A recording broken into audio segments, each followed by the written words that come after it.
Hi friends, Knife Detector here. So I've got some oldies to show you, and I'm going to get a little nostalgic with you today. I'm going to show you some knives, couple knives that I've had for a while, and one of them that I used to carry, I think when I was in my 20s, I used to carry this knife. Not this particular knife. I think I ended up giving away that one that I really enjoyed. However, I decided to buy another one like it. We're going to get into that. And first off, I'm going to show you this really cool Coffin knife. I couldn't believe when I got this knife. I think I got this knife for about 40 bucks. And I've seen these go for a lot more than that. It's a Frost Cutlery Coffin knife. Genuine smooth bone handles. As you can see, this is the original box. And it's just a gorgeous, gorgeous knife. Let me show it to you. Check it out. Smooth white bone.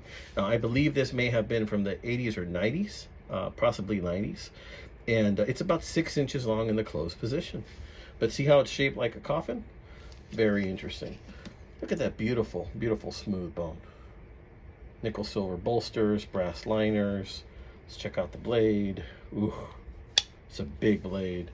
Looks like it's about a 5-inch or 4.5-inch blade, and it's a good looking blade too, drop point blade. There you can see there's a little scene going on with some cowboys, and looks like somebody's being shot up right then and there. And we have the Frost Cutlery emblem right there. It's just a gorgeous, gorgeous knife. You know, with a knife like this, I often ask myself some key questions. One, should I keep the box, even though I know I don't have the storage for it?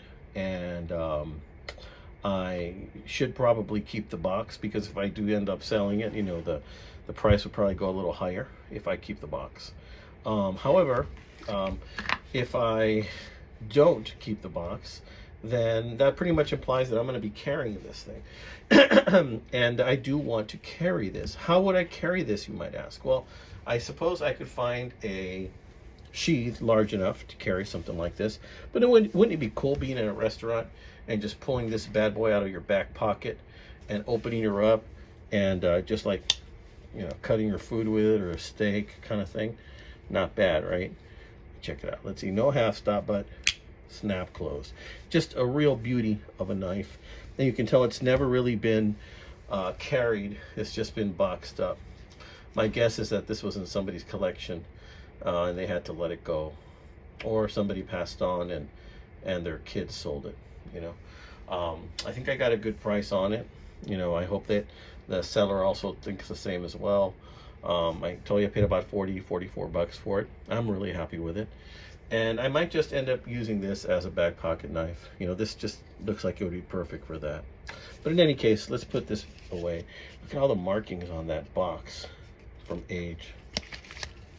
Check that out. Okay, let's close that up.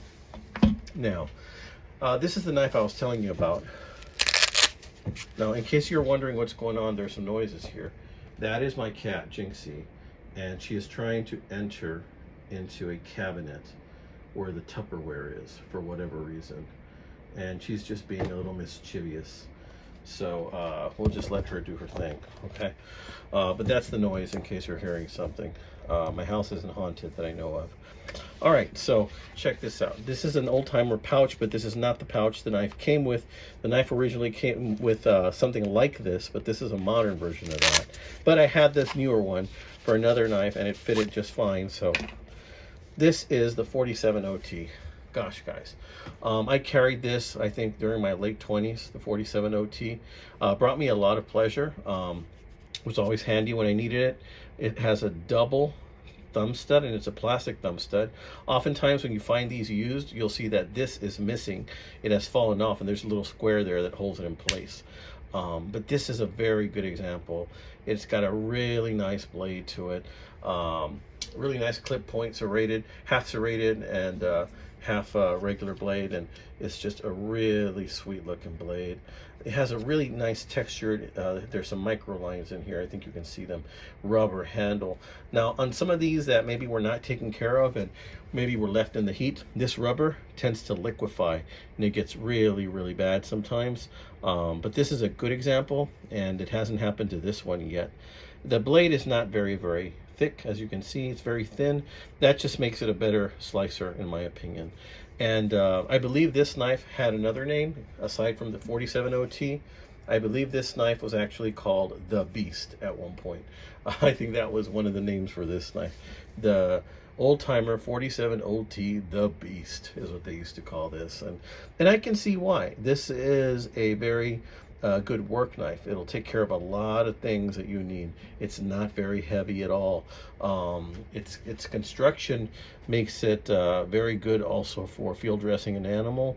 The rubber grip just makes it so that you don't want to lose it. It wants to stay in your hand really nicely. It's got a lanyard hole if you want to use that. Love this knife. I just had to get nostalgic, and I started thinking about knives I used to have and that I let go of, and I'm like, I want to have that one back. And you know what happened? I ended up buying two because I was doing two auctions.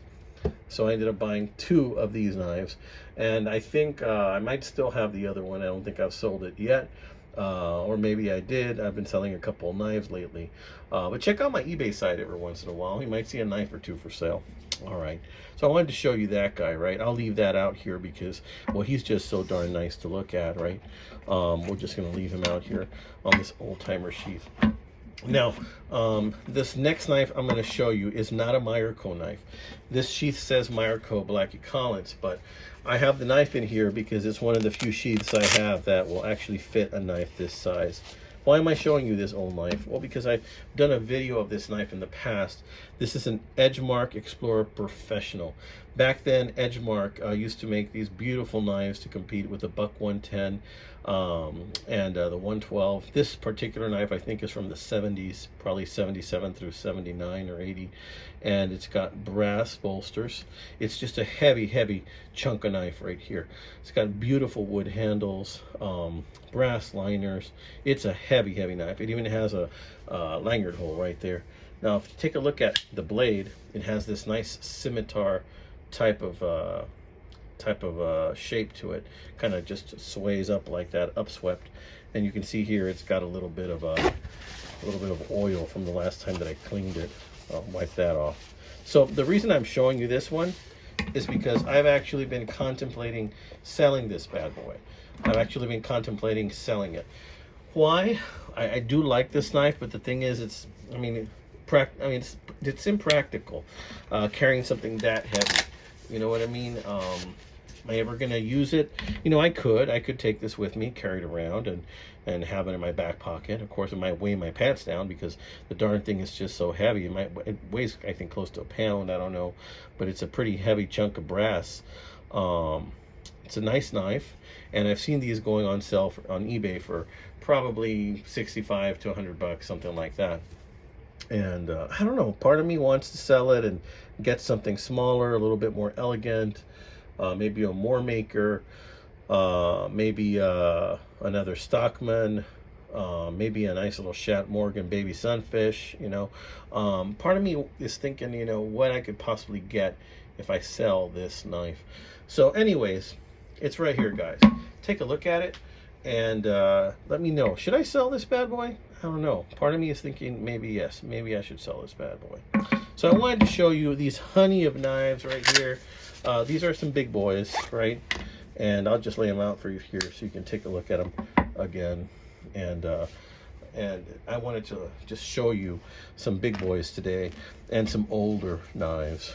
And since I haven't been making videos as often, I have this channel as more of a hobby and stress relief more than anything. You know, I tend to show you more than one knife at every video because I want you to be able to get more out of every video. So I wanted to show you some interesting knives, right? But also, I started a new YouTube channel. It's for mental health. Those of you that don't know, by profession, I'm a counselor. I'm an LPC, so in the state of Texas. So, you know, if ever you have a need, you can check out my website. I can direct you to better help from there or places that can help you. Mental health is very important, guys. We got to take care of it. If we don't have that, you know, we don't have much. You can have all the money in the world, but if your health isn't there, then it doesn't do you much good. Okay, amigos? All right, you take care, my friends, and stay tuned for more videos. God bless you. Take care.